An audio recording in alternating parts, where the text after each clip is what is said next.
ChatGPT, Gemini, TensorFlow, DeepSeek dhe Siri. Cilin nga këto mjete të inteligjencës artificiale e preferoni më shumë? A mund ta imagjinoni ditën pa ta? Për çfarë i përdorni?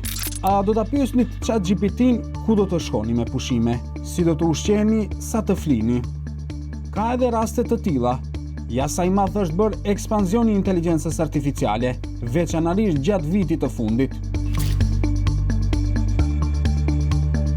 Opinionet janë të ndara, nga njëra anë se do ta lehtësojë jetën e përditshme, do të ndihmojë në zbulime të reja shkencore, do të arrisë efikasitetin dhe do të ulë kostot. Nga ana tjetër, frika se do të mbyll shumë vende pune, do t'i bëjë njerëzit më të varur dhe më pak iniciator, duke mos menduar me kokën e tyre. Sidoqoftë, inteligjenca artificiale tashmë është një realitet i ri dhe në të ardhmen apo shumë shpejt do të jetë i pamundur funksionimi i disa sektorëve pa përdorimin e saj. Është një sistem që përmes algoritmave dhe përpunimit të automatizuar të dhënave kryen në mënyrë të avancuar detyra që deri tani bëheshin nga faktori njerëzor. Në vitin 2025, përdorimi i inteligjencës artificiale përjetoi një boom, si në nivelin individual, ashtu edhe kolektiv. Për krijimin e video imazheve, programim, redaktim dokumentash, analizë të dhënave, mësim, kërkim të avancuar, këshillim për shprehje të shëndetshme dhe planifikim pushimesh, sigurisht gjithçka varet nga një prompt i mirë. Asistentët digital janë pothuajse në çdo pajisje mobile, nga 600 deri në 650 milion përdorues aktiv kanë vetëm ChatGPT dhe Gemini. Ja disa sektor ku inteligjenca artificiale pati përdorim intensiv gjatë vitit të fundit dhe ku u shënua një transformim i vërtet. Në shëndetësi, për komunikim më të mirë me pacientët dhe menaxhim të dhënave.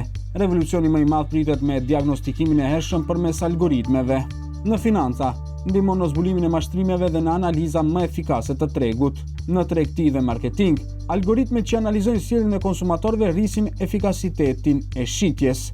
Në arsim, përmes sistemeve të automatizuara të vlerësimit, tutorëve virtual dhe mësimit në distancë. Në bujqësi, përmes përpunimit të dhënave nga satelitët dhe dronët, ndihmon në planifikim më të saktë. Një revolucion i madh është arritur edhe në përpunimin e gjuhëve natyrore, përmes chatbotëve dhe sistemeve të përkthimit.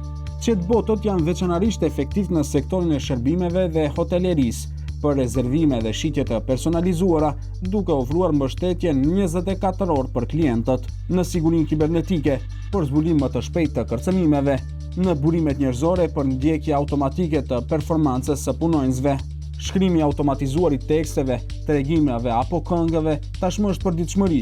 Edhe profesionistët që konsideroheshin shtylla e botës moderne, programerët dhe industria e IT-s, po e kuptojnë se ChatGPT dhe Gemini tashmë mund të shkruajnë kod shumë cilësor. Një fazë edhe më revolucionare e inteligjencës artificiale do të jetë në momentin kur ajo do të jetë në gjendje të funksionojë pa mbikëqyrje njerëzore.